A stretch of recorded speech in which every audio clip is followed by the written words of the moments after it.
नमस्कार, neo news में आपका स्वागत है। मैं हूं आपके साथ श्वेता सिंह। वक्त तो चला अच्छी खबरों का, तो आइए देखते हैं अच्छी खबर। यमुना शुद्धिकरण को लेकर बुधवार को समाज सेवी रंजित पाठक द्वारा विश्राम घाट पर यमुना पूजन किया गया। समाज सेवी रंजित पाठक ने बताया कि यह उनके द्वारा एक पहल की जा रही है, जिसमें गंगोत्री से कलश पद यात्रा करके गंगोत्री के जल को मथुरा यमुना में प्रवाहित कर शुद्धिकरण किया जाएगा। वहीं उन्होंने बताया कि यह यात्रा गंगोत्री से 20 मार्च को शुरू की जाएगी और 18 अप्रैल को यमुना के जन्म उत्सव पर गंगोत्री के जल से यमुना का शुद्धिकरण किया जाएगा। जिसके तट पर हम खड़े हैं वहीं से मिली है और आप सभी को पता है कि कलश हमारा इंतज़ार कर रहा है। हम ब्रजरथ को लेकर के गए थे दीपावली पर, और दीपावली पर जाकर के हमने उसको यम द्वितीया के दिन पर, जो भाई दूज का पर्व मनाया जाता है, उसको वहाँ पर हमने यमुनोत्री पे ब्रजरथ को माँ यमुना में अर्पण किया और माँ यमुना का आवाहन करके उसमें जल भर करके माता के शीतकालीन मंदिर में अभी वो प्रवास कर रहा है कलश, और उसका पूजन चल रहा है। आज हम यहाँ से प्रस्थान कर रहे हैं और हम वहाँ पर पहुँचेंगे।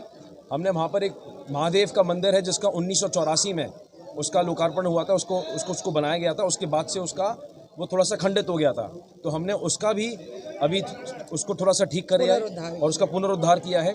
तो 19 तारीख को वहाँ पर पहुँचने पर हम महादेव की पूजा करेंगे, महादेव का आवाहन करेंगे, क्योंकि उनके बिना कोई कार्य सुखार्थ नहीं होता।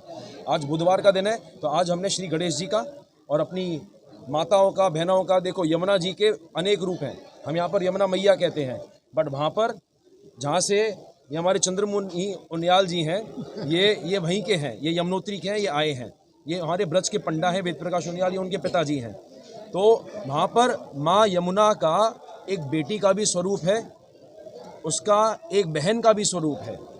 तो सूर्यपुत्री कालिंद्री, जो यमी भी कहलाती है, और जो मेरा फेवरेट नाम है, आपके माध्यम से सबको बताना चाहता हूँ कि यमपुरी में जो पापियों को अति दंड देने वाली प्रचंडा के नाम से प्रसिद्ध है, वो भी माँ यमुना है। वो मेरी यमुना है, मेरी यमुना प्रचंडा है।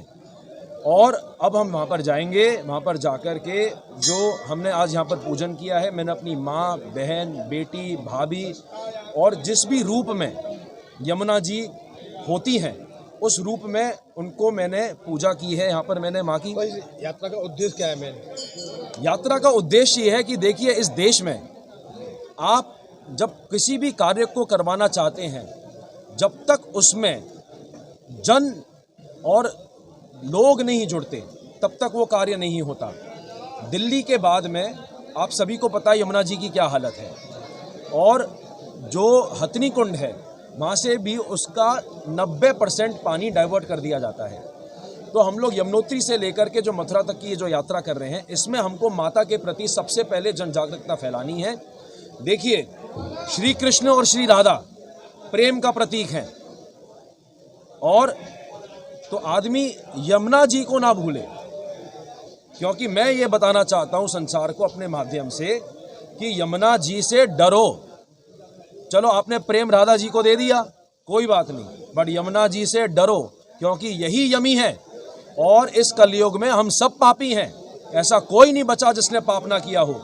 तो उस अगर पाप से बचना है, यम फांस से बचना है, तो आपको माँ यमुना की स्तुति करनी ही पड़ेगी। यही बात को हम अलग अलग माध्यम से, अलग अलग तरीके से, हम लोग पूरे इस रास्ते में 620 किलोमीटर की जो हमारी यात्रा है, उसमें हम लोगों को ये बताते जाएंगे कि देखिए, जिन लोगों ने यमुना जी की स्तुति की है, वहाँ तो हम यमुना जी की आराधना करेंगे। जहाँ यमुना जी को क्षति पहुँची है, वहाँ हम उन लोगों को ये समझाएंगे कि ये क्षति आगे नहीं चलनी चाहिए। और ये पद यात्रा है, ये जी कितनी लंबी होगी? करीब ये 620 किलोमीटर की पदयात्रा है। 20 तारीख को हम शुरू करेंगे। महत्वपूर्ण बात यह है कि ये शनिवार के दिन पर होगी। उनके एक भाई हैं शनिदेव, उनके दिन से शुरू होगी, और यहाँ पर आकर के 18 अप्रैल को, जो उनके पिताजी का दिन है सूर्यदेव का, रविवार को खत्म होगी, और वो इस साल का 2021 का 108वां दिन है। तो ऐसा पर्व आपको दोबारा नहीं मिलने वाला माँ यमुना के जन्मदिन का। तो उस आपके माध्यम से लोगों से रिक्वेस्ट करना चाहता हूँ, स्पेशली ब्रजवासियों से, कि जैसे हम लोग कृष्ण उत्सव बनाते हैं, उनका जन्मोत्सव, जैसे कि हम लोग होली मनाते हैं, उसी प्रकार से इस बार माँ यमुना का महाजन्मोत्सव बनना चाहिए। समाज सेवी रंजीत पाठक की मां अनीता पाठक ने कहा कि रंजीत पाठक द्वारा यमुना शुद्धिकरण को लेकर पैदल कलश यात्रा जो शुरू की जा रही है वह एक सराहनीय कदम है। पदयात्रा करीब 650 किलोमीटर लंबी पदयात्रा है और यह पदयात्रा करीब 30 दिन में पूर्ण की जाएगी। मैं सबसे पहले तो ये कहूँगी कि बाढ़ है पूत पिता के धर्मा, खेती बाढ़ अपने कर्मा। रंजीत के पितामह उनके दादाजी ने अपने जीवन पर्यंत यमुना जी को मनाया, यमुना जी की सेवा करी। एक यमुना जी का वो स्वरूप था, आज यमुना जी का ये स्वरूप है। रंजीत अपने बाबा की उस स्वरूप को ध्यान में रख के, उनकी छवि को अपने हृदय में रख कर के अपनी यमुना जी को लेने के लिए जा रहे हैं और ये प्रतिज्ञा करके जा रहे हैं। और सब मेरी सबसे ये निवेदन है कि आप सब इसके हाथों को मजबूत करें। ब्रजवासी, मथुरावासी यमुना जी की शुद्धि के लिए एक बीड़ा उठाएं। और जैसे कि हम अपने घरों की खुद सफाई करते हैं, हम किसी का इंतज़ार नहीं करते, सुबह उठते ही हम अपने घर में सफाई करते हैं। इसी तरह मेरा ये कहना है कि यमुना जी जहाँ जहाँ से निकलती है वहाँ के निवासी अपने आप अपनी माँ की, अपने घर की सफाई करें।